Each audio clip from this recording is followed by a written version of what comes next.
Good afternoon and welcome to today's webinar, Lessons from Retail, How Healthcare Can Win by Adapting to Changes in Consumer Behavior.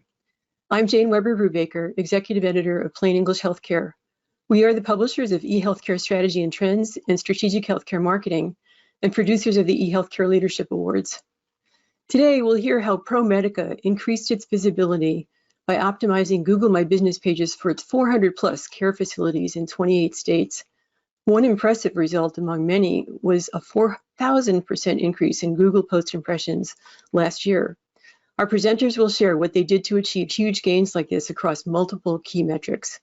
So let me introduce them to you right now. Annie Harmon is Head of Strategy and Consulting, Healthcare and Life Sciences at Reputation. She partners with leaders of large, complex healthcare organizations to provide data-driven insights that maximize value and drive patient acquisition. Annie also consults with healthcare leaders on programs to improve consumer experience and quality. Previously, she led digital marketing and online experience at Ascension, where she introduced new strategies for online consumer access to drive growth. Adeline Ashley is Director of Digital Strategy and Marketing Communications at ProMedica. She is leading digital transformation initiative and helping ProMedica's mission in redefining healthcare. Adeline has worked with Anthem and Southern California Edison, leveraging data analytics and content strategy for massive web redesigns to improve customer experience. She has also been a serial entrepreneur, having launched a gourmet foods company, gift service business, and an award-winning party planning site. Today's presentation will be approximately 45 minutes, followed by a 10 to 15-minute Q&A.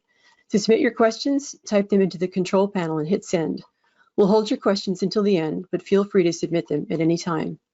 After the webinar, we'll send attendees an email with a link to the presentation slides, and you'll receive a second email with a link to access the recording as soon as it's been processed and is available for viewing.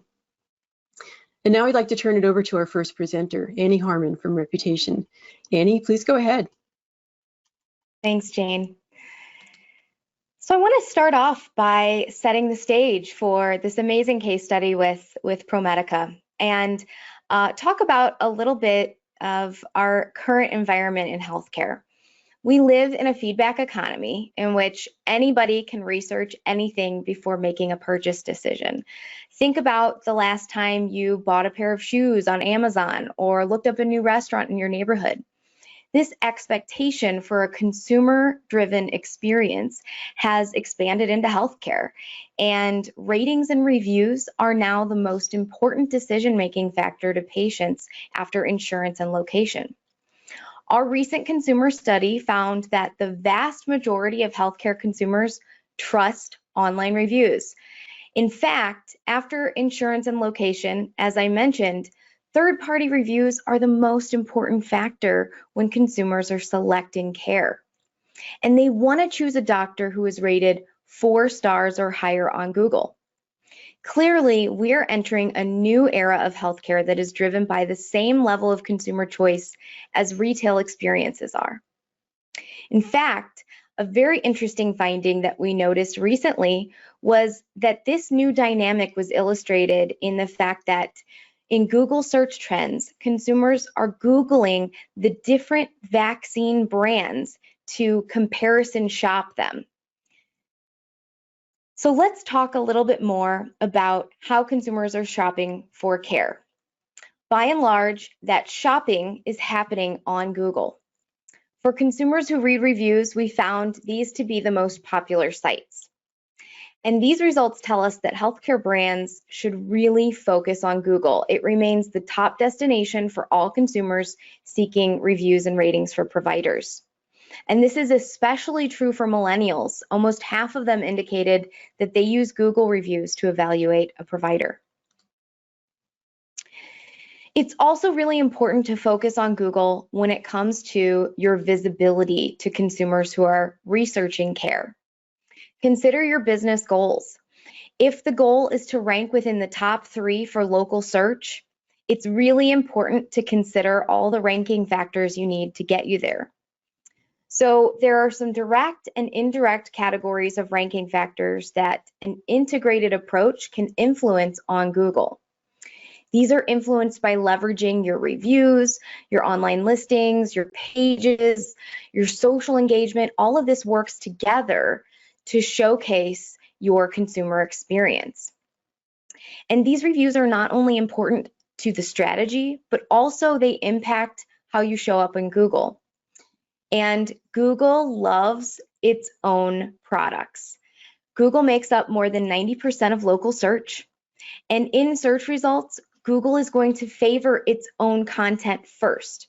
It will prioritize Google My Business listings as the first results in search.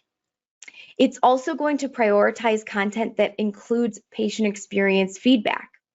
Reviews are now the fastest growing factor in Google's search algorithm because Google knows how important these reviews are to consumers.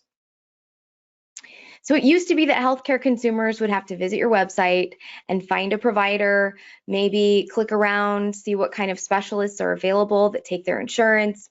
But now they can see all of that information, photos, reviews, services, insurance accepted. They can click to call, they can make an appointment, they can start a virtual visit, all from right within the Google My Business profile. These results are so sticky, and patients are increasingly converting right here without ever taking the added step to your website, that this is now known as a zero-click conversion. According to Google, more than half of today's searches end with 0 clicks to your website. So the better optimized your Google presence, the more people are going to take action on what they see, and you're more likely to stand out against your competition. So where do you start? Well, it really starts with the data, complete and connected data. Unfortunately, there are too many data points to manage this manually, especially as you have a larger organization. Think about all of your clinic locations and urgent cares and specialty offices, let alone the hospitals. You used to have to figure out, how do we own those postcards? How do we request ownership from Google and make sure that when the postcard comes in, we enter that code to claim those listings? Now there are ways to bulk manage all of that. And it starts with having a source of truth for your data. That source of truth should include things like the contact information for your providers, booking and scheduling links, services and categories, rich media like videos and photos, the bios of the physicians, the credentials, and any category information that will help to connect the right consumer to the right provider. From there, you want all of that information to flow into a directory so that you can manage all of this data at scale. And by directory, I don't just mean the Find a Doctor on your website. I mean a way to dynamically publish this information, to have back-end integrations, to look at performance analytics. This should be the place where you power all of your web presence for all of your locations and providers. So for example, one place that you'd be feeding data is your Find a Doctor, connecting the right patient to the right doctor through advanced matching. Another place that you might want this data to flow is to your landing pages, so that when you're running marketing campaigns, you can drive patient volumes exactly when and where they are needed for specific services or providers. That's really important for key service lines that you're trying to rebound, especially now post-COVID. And then business listings.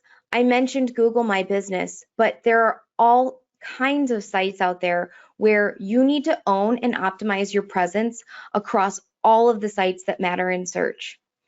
When you get a search result, you of course want your website to be the first thing that's listed.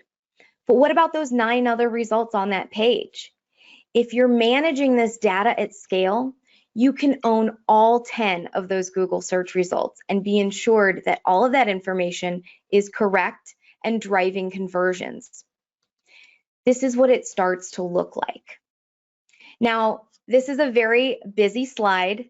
and we'll provide the slides after the presentation today, but we wanted to show you exactly what all of the power of data management can do to optimize the results on Google.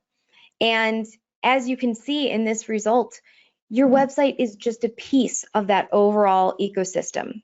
You want to own every bit of this page. You want to own all of the results on Google for your brand or for the key service lines or provider name. Google My Business, as you can see on the right-hand side here, gives you a knowledge panel that shows all kinds of information about the brand that a consumer can get and convert on before they ever go to your website.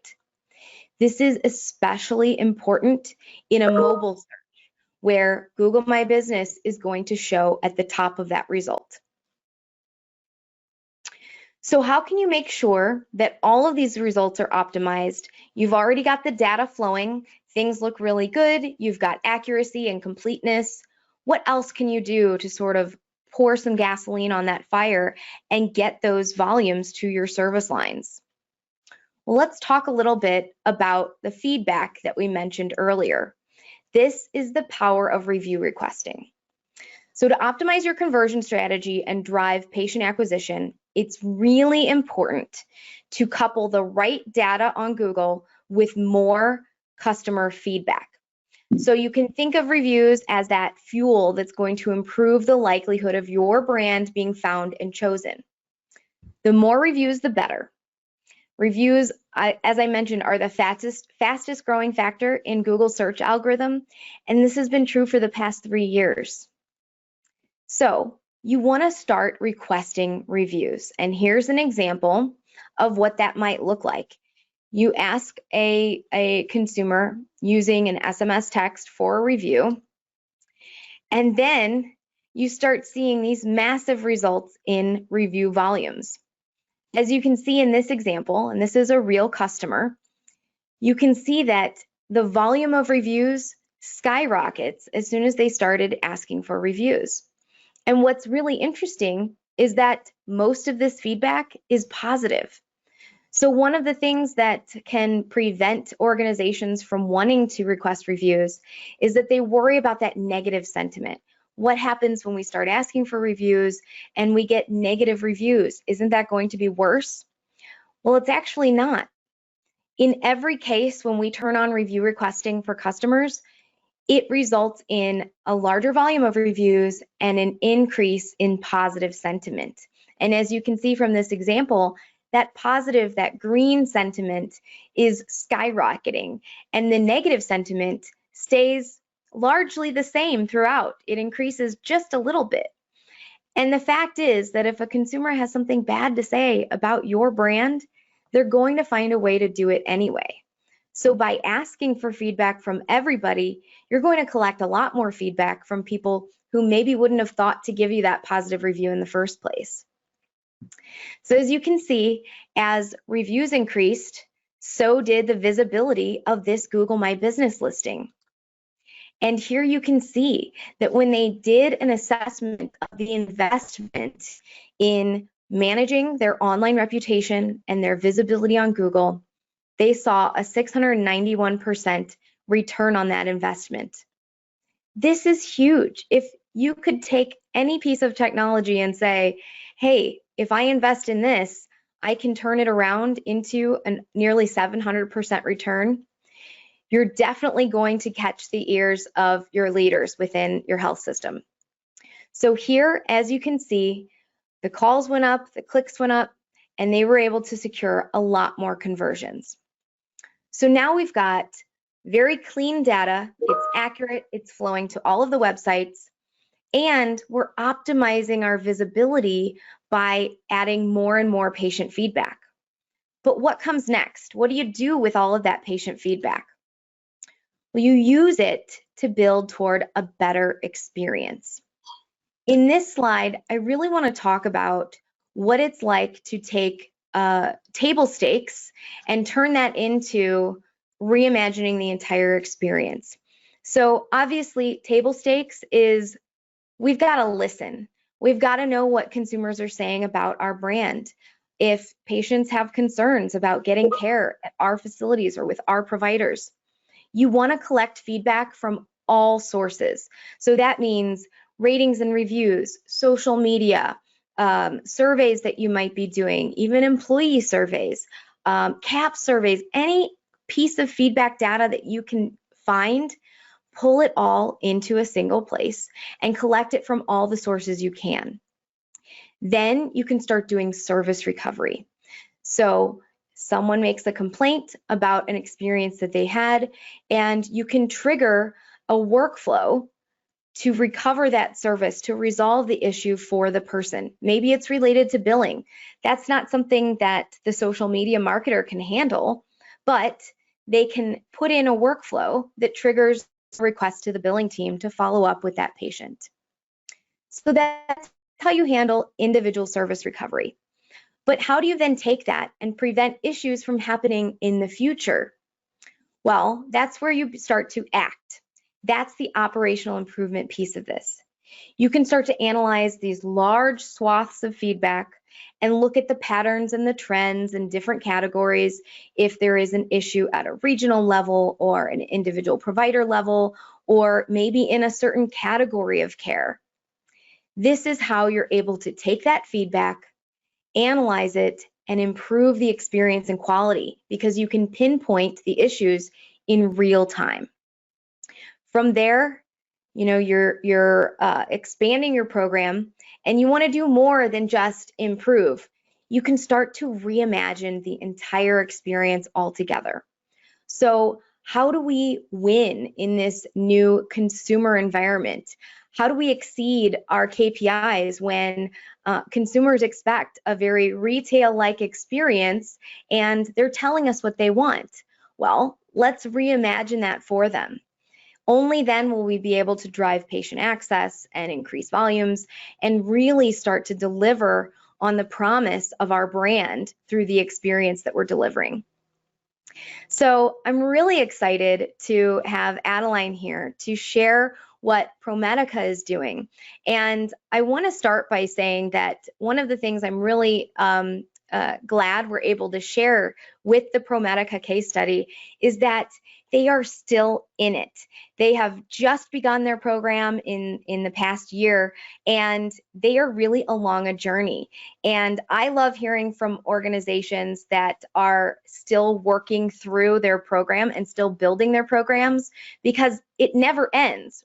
It's always going to be something that you're continuing to improve upon. And I'm really excited that Adeline is here to share all of the achievements that they've had to date and where they're headed next, because it just shows that this is the kind of thing that is cyclical, and it's not the kind of thing that's a set it and forget it. As we all know, in digital marketing, there's no such thing.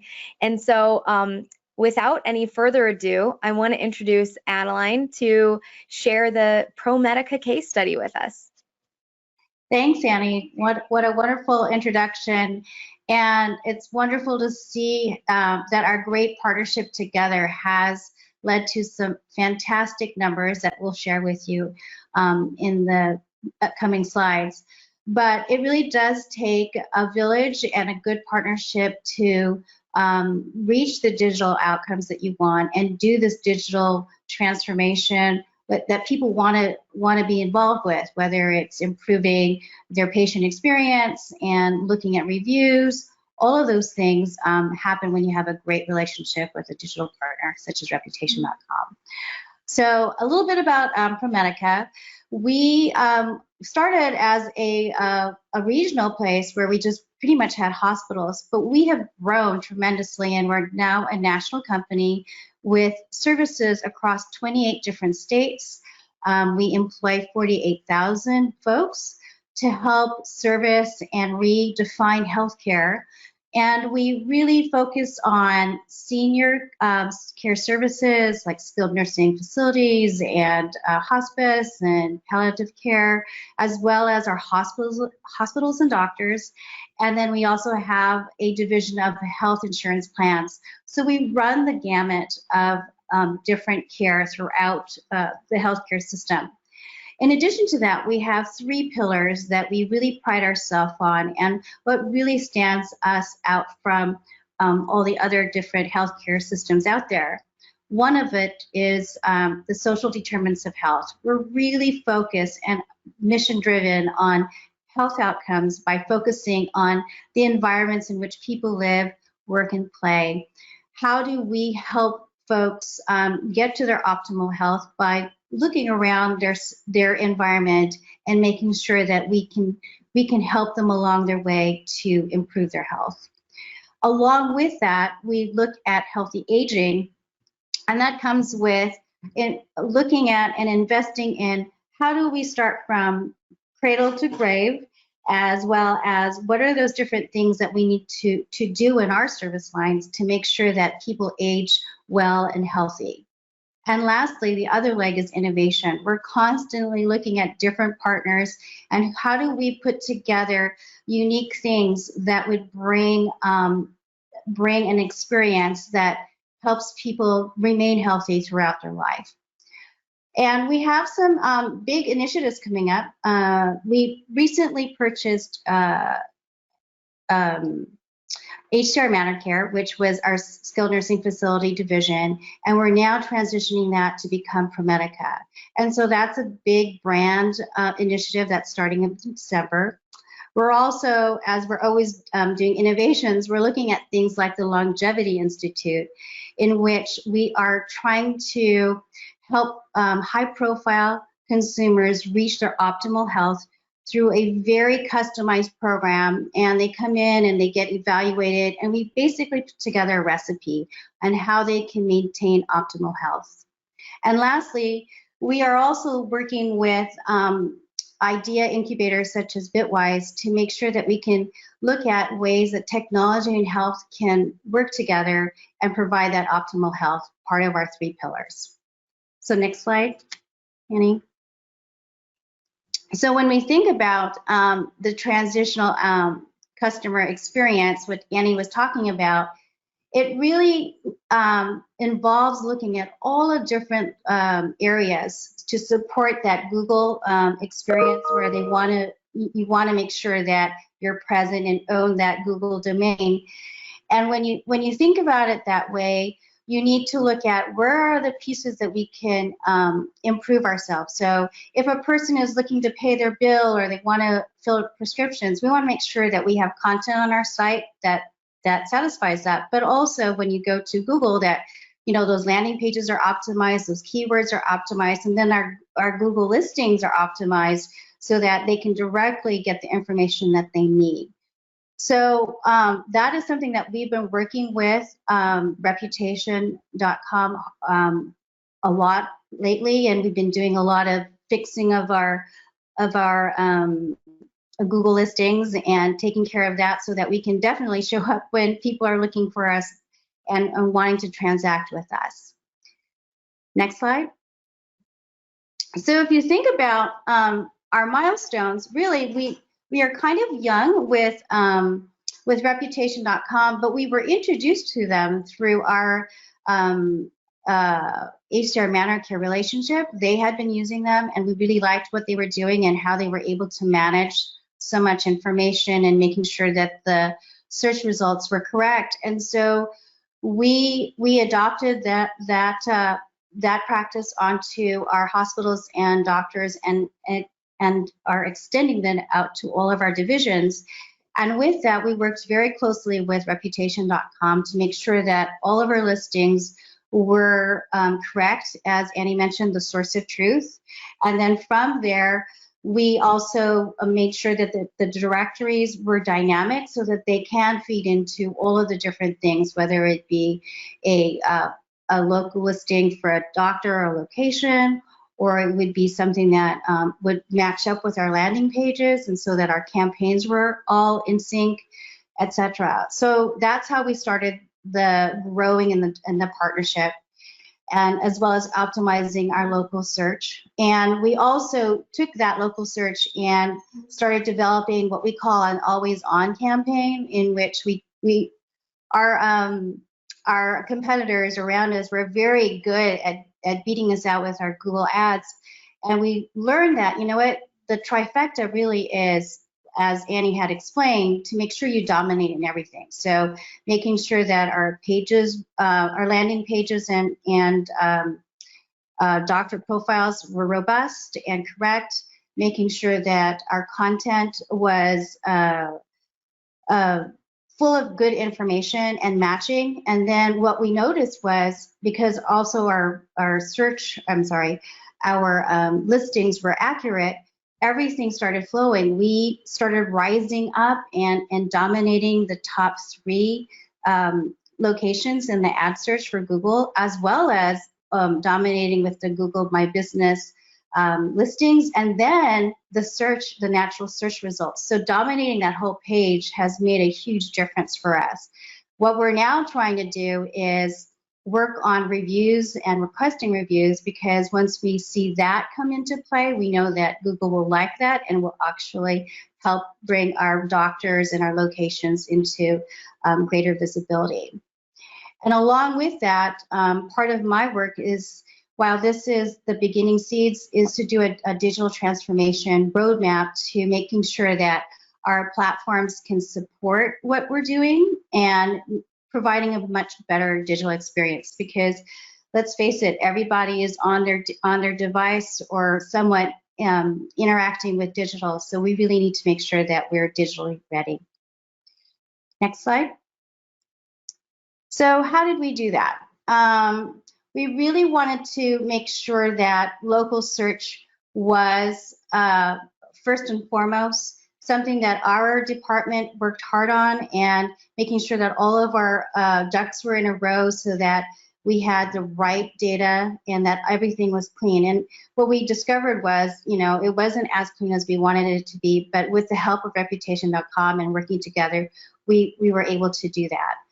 And we focused on how do we optimize those listings and how do we respond to reviews, because at that point we didn't have a process in place on how to respond to reviews, and we needed to have something put together. And so that kind of forced us to work with operations, work with a group of different folks throughout the organization, so that if we had negative reviews, that we knew how to respond to them. If we had positive reviews and they were simple to answer, we would be able to come up with those responses as well. And so that was great, because we didn't have a process in place. And having worked with a partner like Reputation.com, that helped us to get to that process. And then again, doing the source of truth, that's been very, very helpful, because without that, we would be managing multiple Excel spreadsheets and may not have the correct information. So having that single source of truth is very key. Next slide. And Adeline, I just want to add to that. You know, we talk so much, and you mentioned, you know, digital transformation is the next thing with your roadmap, and there's nothing that is less sexy than data management and governance in your review response. And yet those are the foundational elements that you had to put in place. You know, the data's got to be correct if we're going to connect a patient to a provider to actually get an appointment.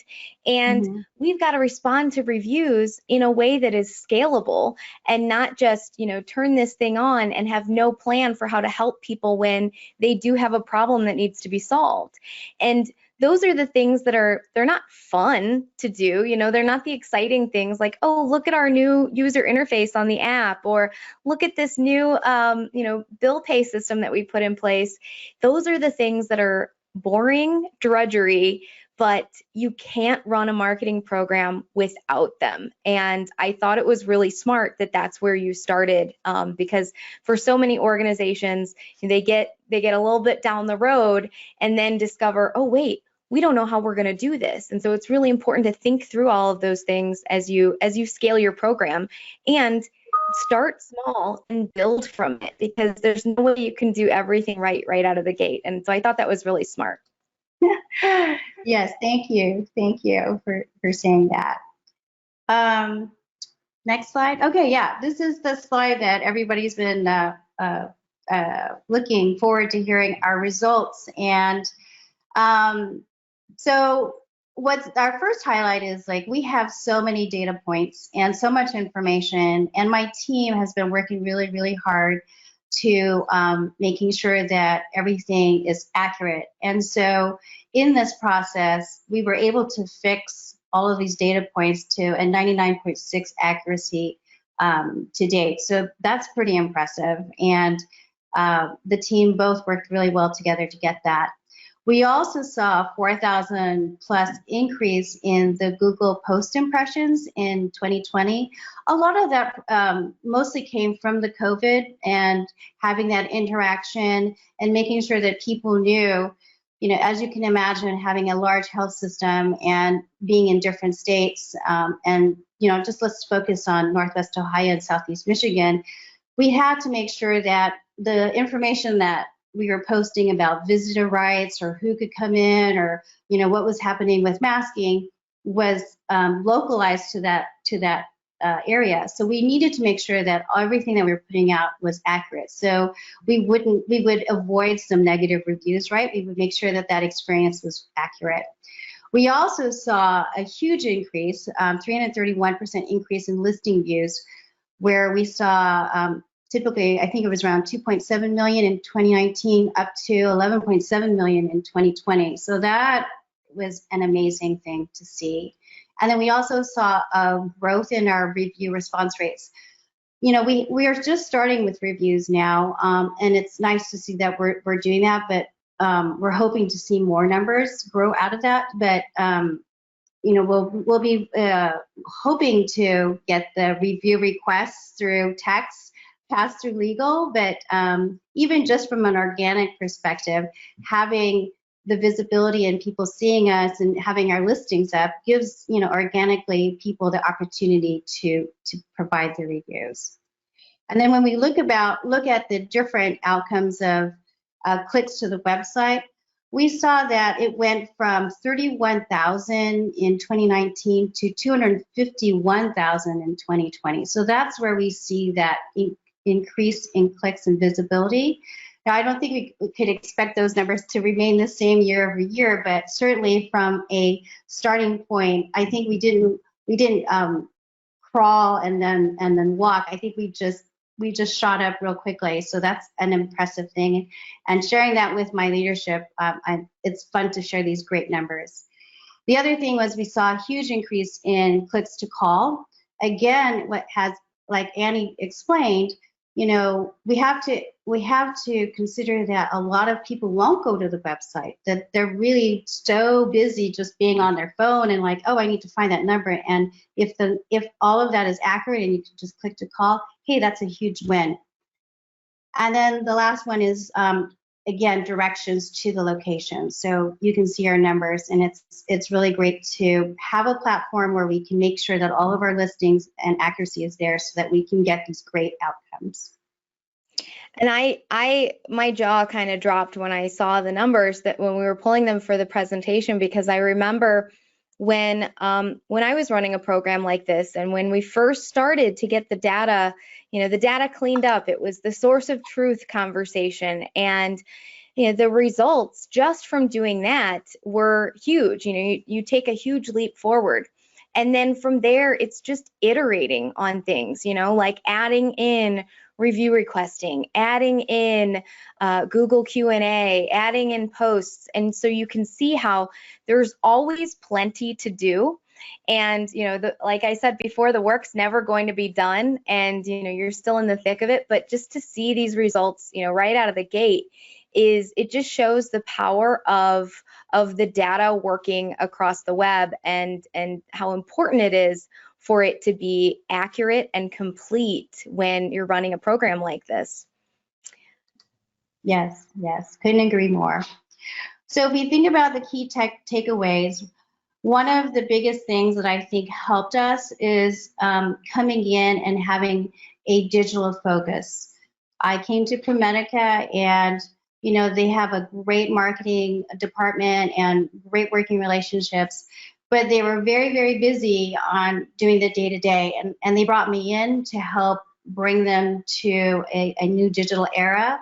And so with that, I said, hey, you know what? We really need to take a look and see what our digital stack, and if we can bring in a digital agency that really focuses on this type of work, this would help us. And we did go through an RFP, and we have brought in a digital agency, and we really are seeing the transformation and seeing the changes and results.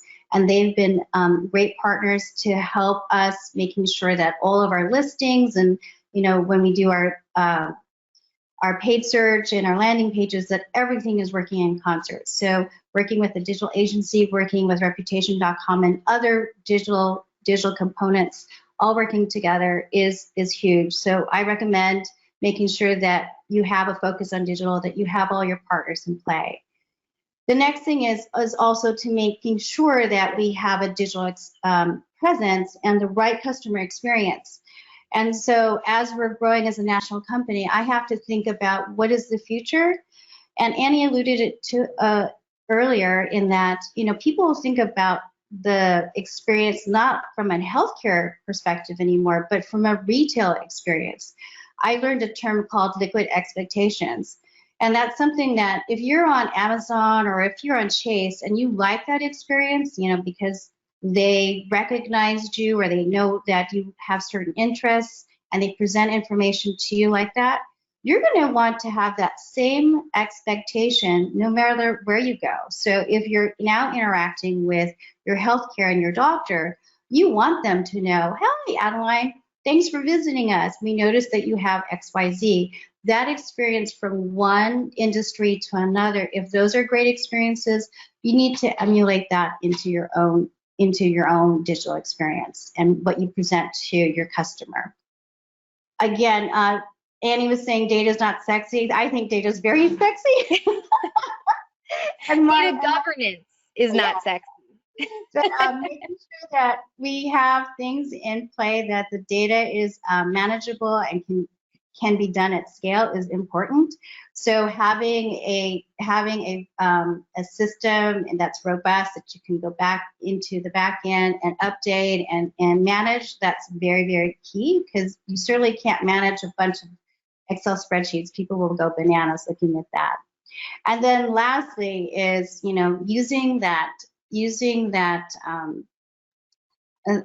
relationship to making sure that all the stakeholders are on the same page with you, and keeping them informed and getting them ready to, what's next, and showing them, what's out there, and sharing with them how you can improve that experience, and making them look great, because, they want that digital experience, but they don't know necessarily how to achieve that. And if we all work together and get that alignment, you're setting yourself up for great success. And that's it. That's my story for ProMedica. Thank you, Annie. Adeline, thank you so much for sharing. So what is next for you? You've shared this, amazing case study of, and we were very particular to say phase 1. So what's phase 2? What's coming next for you and your team? So phase 2 is actually, we are looking at our content management system. We've had a great run with our current content management system. However, it was very focused on healthcare and hospitals. And as you can see, our ProMedica is growing, right? We have health plan insurance, we have the senior care division, and we constantly are looking at different partnerships and different ways we can grow our business. And so because of that, and I alluded to the liquid expectations, I want to make sure that our next content management system can accommodate for the future and provide an e-commerce experience that people are expecting. So that's what's next for us. That's a big job. And then once we select that CMS system, then it's going to go to that whole digital transformation and working hard at that information architecture, content strategy, and building a whole new experience so that people can interact with ProMedica in the way they want to interact. It's really exciting. I love your comparison to, once they've seen a good experience, they're expecting that everywhere. And I remember years back when someone asked me, well, how can we become the Amazon of healthcare? And I said, well, Amazon is the Amazon of healthcare. What we need to do is we need to deliver a more Amazon-like experience for what we provide. And that was long before Amazon got into telehealth and employer solutions and all of that. And so I think what we're seeing right now with this move to a more retail experience is exactly how you described it, that liquid expectation that I want. If I can get it over here, why can't I get it in this other part of my life?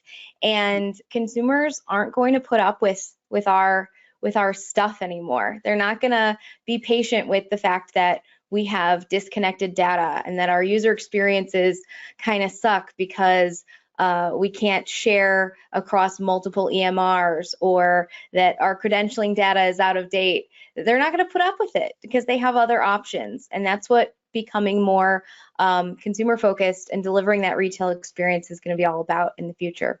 So thank you so much, Adeline. So Jane, do we have some questions from the group?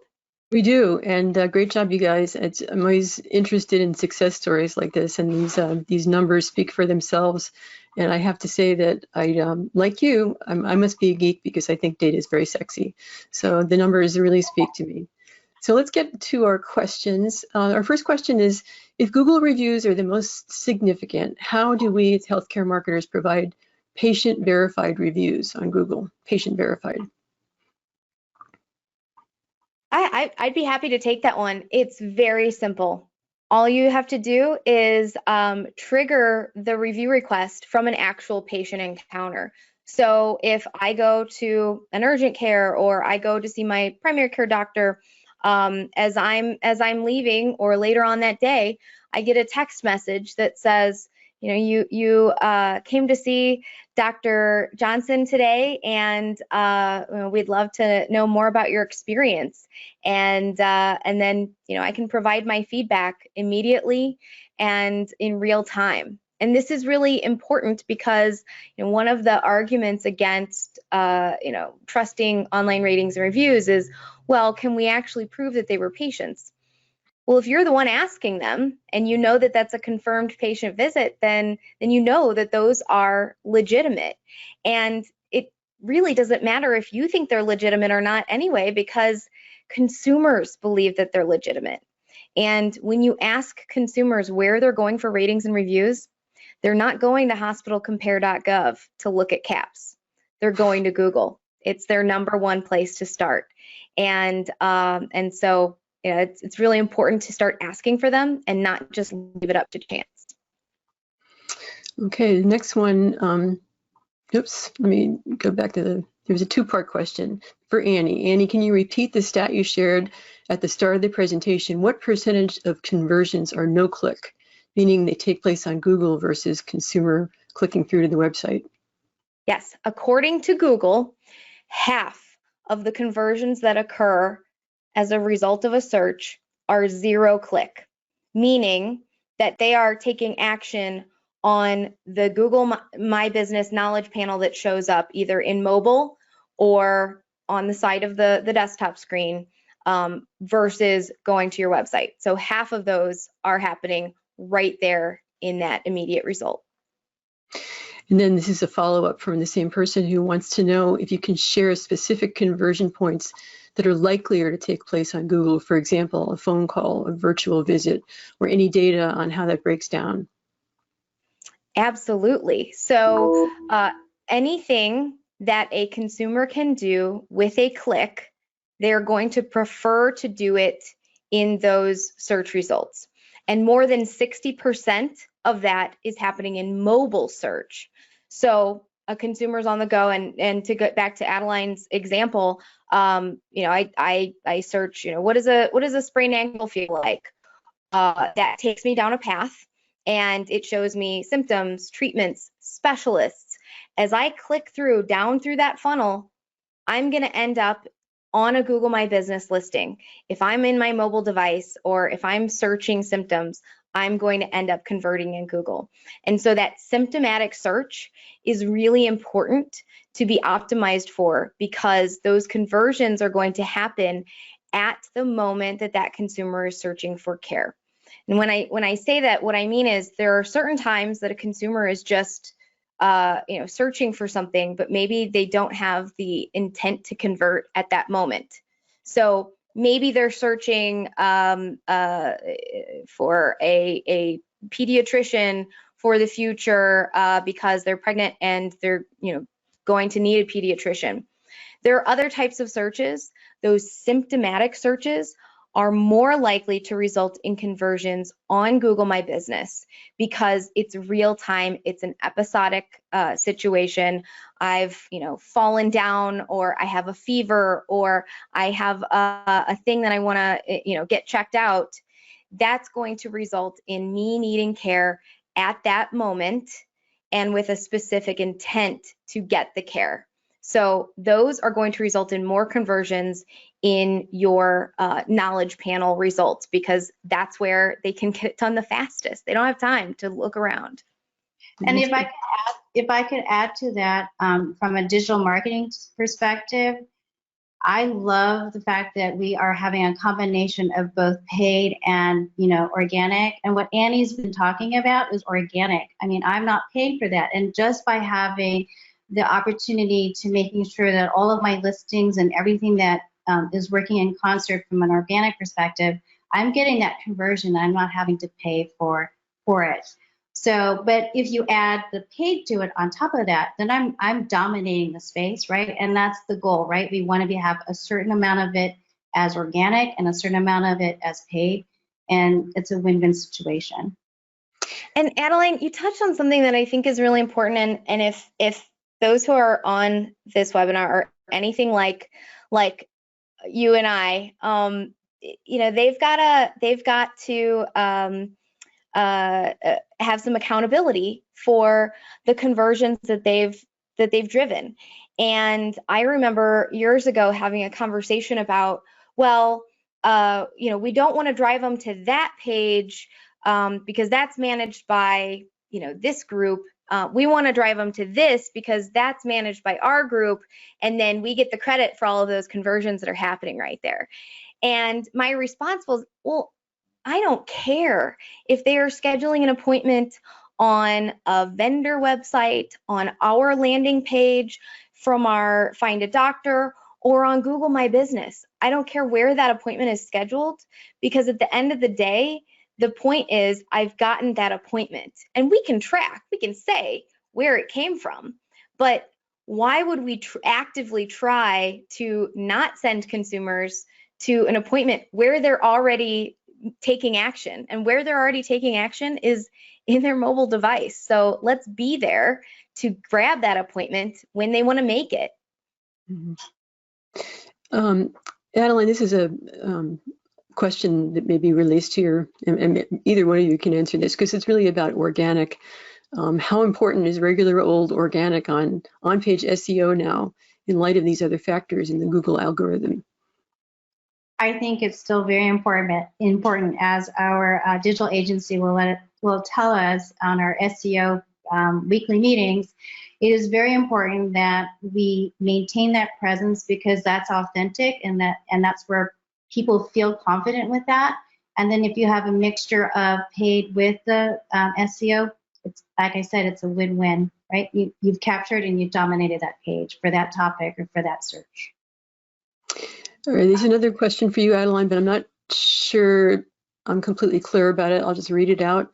What was the name of that consumer expectation for a like experience regardless of industry? Oh, liquid expectations. Liquid, okay, all right. Yeah. I didn't coin that term. That's actually a term from one of the, like PwC. They had a study, but it wasn't PwC. The name is escaping me. I'll remember it and send it off with Annie's presentation. But liquid expectations just sounds like a college bar.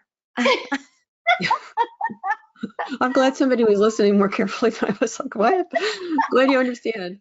Okay, so can you elaborate on Google posts and what they are? What are some good examples you've seen? What the impact is?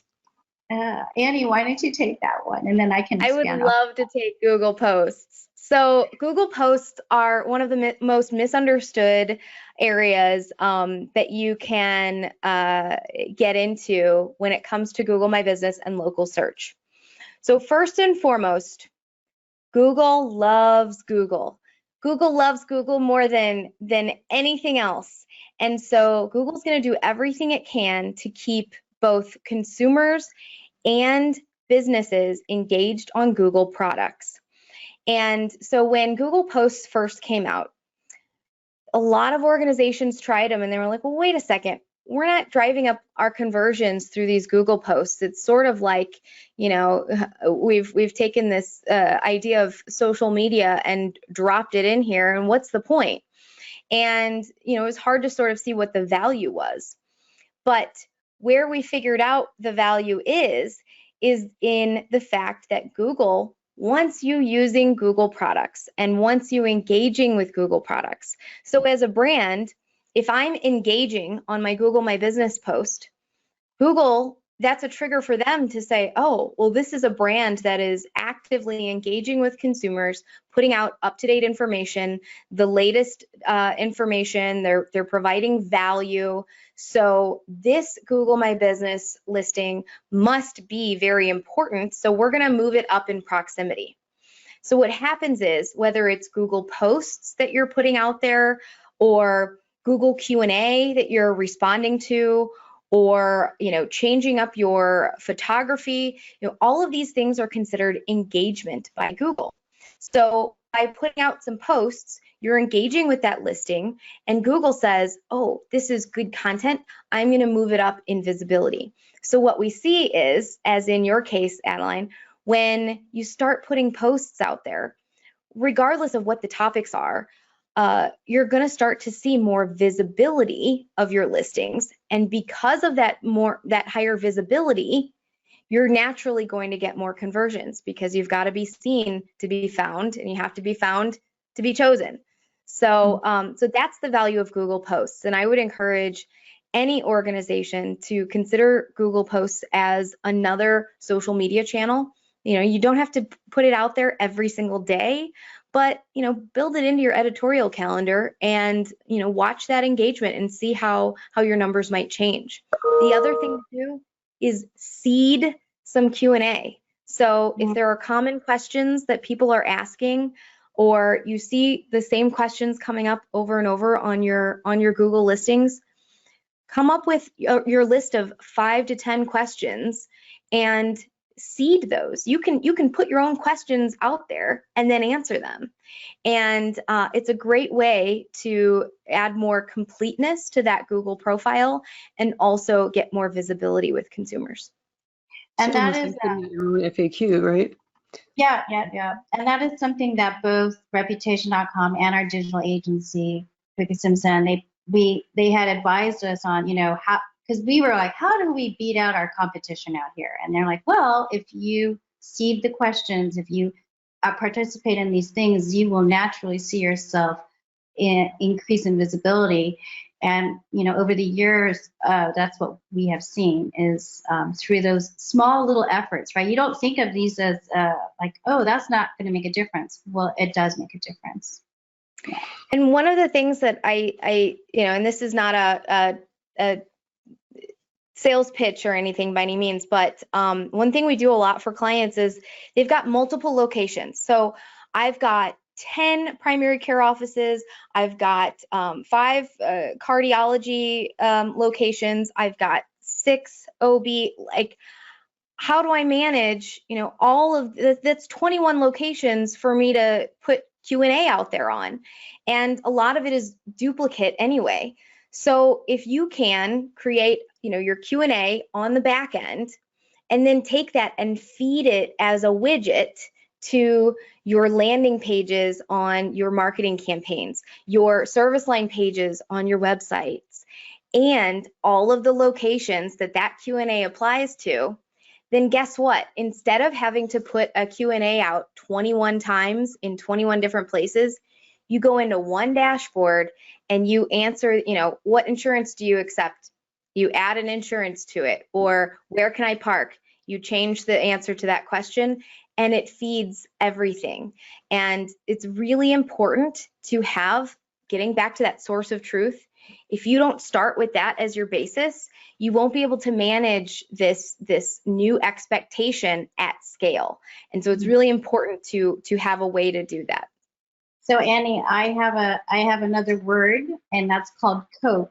That's create once and publish everywhere. That is that example right there. I love that. I love that. The ultimate inefficiency. So here's another question on legal issues, compliance, which is not like data, it's not sexy. How can organizations get legal on board with review requesting when they cite TCPA and HIPAA as reasons we can't request reviews?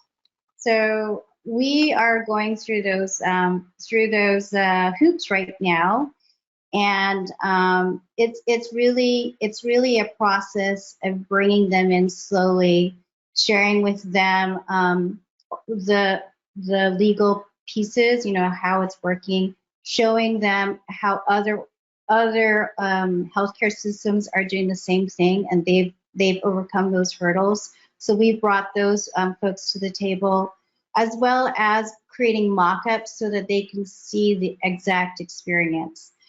It hasn't been a slam dunk, easy, like, one and done type of thing. This has been an ongoing process of 4 to 5 months that we've been on this road and journey. And what I've also learned is many organizations have gone through this same time frame. So I'm not feeling lonely and like, oh my gosh, I'm just not getting it, but we all are in the same boat. But as more and more systems are coming on board, I think our legal department is also feeling that comfort zone. So more to come, stay tuned. I'm hoping that we have ratings and reviews ready to go the next time, but I think we're very close to getting that done. But it does take a lot of work. It does take a lot of partnering and getting those examples, and Reputation.com has been helpful in accommodating my request so I can sell to legal. I would say there are two things that you need to, from working with both as with in-house counsel when I was on the healthcare side, as well as now working with all of the in-house counsel across many healthcare systems.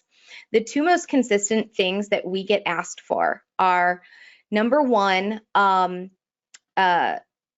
show me exactly what you want to do, and I will tell you if that is okay or not. So you don't want to come in and say, hey, can I do review requesting? Because they're going to say, what's review requesting? What do you mean? How are you going to do it? Who are you going to ask? How does this work? Where's the data live? What about? And so you want to come to them with, here's what a review request is. It comes through on your phone. Here's an example. And here's where it would live. It's going to be on Google. We're only going to ask patients for it. You go through all of the steps of, here's what we would like to do. Let them react to that, because they're not going to be creative and figure it out, the way that you can do this on their own. You have to come to them and let them react to that. So that's number one. Number two is, when you're asked about certain regulations and concerns, like for example, HIPAA, you will find so much valuable information in your own documentation. Go to your own website and look up your own Notice of Privacy Practices, your NPP. That's the Notice of HIPAA, not your website privacy policy, but your HIPAA Notice of Privacy Practices. In there, you will find a section that is lifted from the regulation that talks about healthcare operations. Within that, it is specifically stated that we are allowed to use your information as a patient to ask you for feedback about the quality of the care that we have provided. It's stated there explicitly. And different organizations use a little bit of different language, but that can be a way to help position this as, we're asking for feedback from everybody. We're asking for a review from everybody. And here's where it's allowed. If they have opted out of, sharing their contact information, then we honor that opt-out. But it's part of our policy, and we are going to remain fully compliant with the regulations and with our own policies. So those are usually the two things that I find are the biggest humps to get over when you're working with legal. And we see this a lot. Well, we're going to have to close it out. We are out of time. So I'd like to thank everyone for participating in the Q&A. And we'd also like to thank our presenters, Annie Harmon and Adeline Ashley. And a big thank you to Reputation for sponsoring today's webinar. And just a reminder that you'll receive an email with a link to the presentation slides later today, and a second email with a link to access the webinar recording as soon as it's been processed and is available for viewing. So thank you for attending today's webinar, and we hope you enjoy the rest of your day.